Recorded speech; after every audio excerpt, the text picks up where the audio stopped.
মুক্তিযুদ্ধের সপক্ষ শক্তি ছাড়া দেশের মানুষের কোনো কল্যাণ হবে না। আমরা যারা স্বাধীনতার সপক্ষ শক্তি, আমাদেরকে আরো সুসংগঠিত হয়ে আমাদের মানুষের কাছে যে মানুষকে এই চেতনায় ফিরে আনতে হবে। কোনো মানুষ ভূমিহীন থাকবে না, গৃহহীন থাকবে না, আর অভুক্ত থাকবে না, আর লেখাপড়া করবে। সেইভাবে আমরা কিন্তু দেশটাকে এগিয়ে নিয়ে যেতে চাচ্ছি এবং নিয়েছি। আমরা আমাদের যে অর্জনগুলি, এই অর্জনগুলি ধরে সামনের দিকে আরও এগোতে হবে, কারণ স্বাধীনতার চেতনায় বাংলাদেশটাকে আমাদের গড়ে তুলতে হবে। আমরা এখন 2041 সালের বাংলাদেশ কেমন হবে সেই প্রেক্ষিত পরিকল্পনা প্ল্যান করেছি।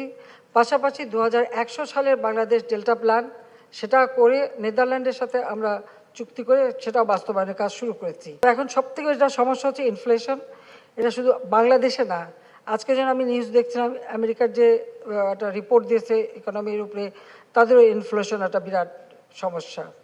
রিজার্ভ অনেক দেশেরই রিজার্ভ কমে যাচ্ছে, আমাদেরও। কারণ আমাদের আসলে কোভিডের সময় কোনো ব্যবসা বাণিজ্য, যোগাযোগ, যাতায়াত, আমদানি রপ্তানি সব বন্ধ, কিন্তু আমাদের রিজার্ভ অনেক। আর তাছাড়া আরেকটা কথা হচ্ছে, তখন যারা বাইরের থেকে টাকা পাঠায় হুন্ডি ব্যবসা করতে পারেনি, কারণ মানুষের তো আসা যাওয়া নাই, হুন্ডি ব্যবসা করতে করবে, যে টাকাটা মানে ওইসের ব্যাংকের মাধ্যমে এসছে, আমাদের রিজার্ভটা খুব বেড়ে গিয়েছিল। তারপর যে যখন আবার সব কিছু চালু হলো, খরচ হবেই।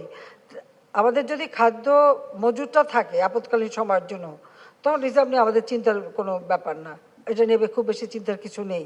অনাবাদি জমি কোনো থাকবে না, সবার জমি আবাদ করতে হবে। আর আমি আমার নিজেটাই আগে করতে শুরু করেছি। টুঙ্গিপাড়া আমাদের বেশ জমি অনাবাদি ছিল, এবং সাথে সাথে আশেপাশে যাদের জমি অনাবাদি ছিল একটা জায়গা পুরো আমরা পরিষ্কার করেছি, পরিষ্কার করে চাষ শুরু করেছি। গতবার পেয়েছিলাম 200 মণ ধান। যে মালিকরা আছে তাদের, যারা শ্রম দিয়েছে তাদের ভাগ দিয়ে আমার ভাগেও কিছু আমরা পেয়েছি, আমাদের পরিবারও কিছু পেয়েছে। এবার সেই জমিতে আমরা 394 মণ ধান পেয়েছি, মানে 200 থেকে 394 মণ, প্রায় দ্বিগুণের কাছাকাছি। এখানে আবার মাছও পাওয়া গেছে, যেখানে যেখানে মানে পানি ছিল, আমি বলছিলাম মাছের চাষ করো, সেখানেও প্রায় 110 মণের মতো মাছ পাওয়া গেছে। তো যা যা মালিক তাদেরকে সব ভাগ করে দেওয়া, প্লাস আমাদের যারা কিষানি যারা কাজ করছে তাদের জন্য, যাদের জমি নেই তাদেরও একটা ভাগ দেওয়া হচ্ছে। আর বাকিটা একটা আমরা যে সমিতি করেছে আমার বাড়ি আমার খামার, সেখানে আমি আমাদের 9 বিঘা জমি দিয়ে দিয়েছি। ওখানে সমিতির মাধ্যমে যাতে চাষ হয়, উপকরণগুলি কেনা, আমি একটা এক্সকাভেটর এবং 2টা হারভেস্টার কিনে দিয়েছি, আর ছোটো ছোটো রিপেয়ারগুলি কিনে দিচ্ছি, যাতে মানুষ চাষ করতে এভাবে ব্যবস্থা করাতে। এবার যদি আমরা আমাদের অনাবাদি জমিগুলি সব চাষের আওতা নিয়ে, তা আমাদের হচ্ছে খাবারের কোনো অভাব হবে না, বরং আমরা খাবার বাইরে পাঠাতে পারি। আমরা মিয়ানমারে সেই মানে 10 লক্ষের উপর আমাদের এখানে যারা রোহিঙ্গা রিফিউজি, তাদের আশ্রয় দিয়েছি।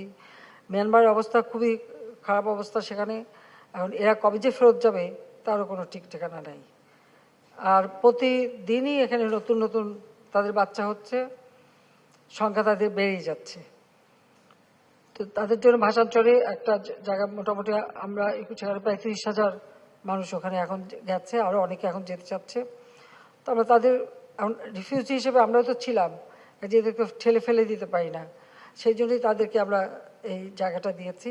আমাদের দেশের মানুষের খাদ্য নিরাপত্তা নিশ্চিত করবার জন্য তেল, গ্যাস, ভোজ্য তেল যা যা লাগে আমরা ক্রয় করি, এবং আমরা পারিবারিক কার্ড দিয়েছি। সে পারিবারিক কার্ডের মাধ্যমে সেটা আবার আমি চালু করতে বলে দিয়েছি, মাঝখানে ঈদ উপলক্ষে দিয়েছিলাম, এখন আবার নতুনভাবে শুরু করে দেবো। তারা যারা মোটামুটি করতে পারে যে একটা ভর্তুকি দিয়ে সেখানে চাল, ডাল, তেল এগুলি যাতে তারা অল্প দামে কিনতে পারে সেই ব্যবস্থা করে দিয়েছি। যারা একেবারে নিম্নবিত্ত তাদের জন্য 15 টাকা মজুরিতে চাল, যারা একটু ভালো জিনিস নিতে চায় তাদের জন্য 30 টাকা কেজিতে কিনতে পারবে। আর যারা একেবারে হতদরিদ্র তাদেরকে বিনা পয়সায় আমরা খাবারের ব্যবস্থা করেছি। এভাবে চাল দিচ্ছি বা গম দিচ্ছি, সেইভাবে আমরা চেষ্টা করে যাচ্ছি। এখন ইনফ্লেশনটা কমাতে পারলে তাহলে একটু মানুষের একটু স্বস্তি হতো।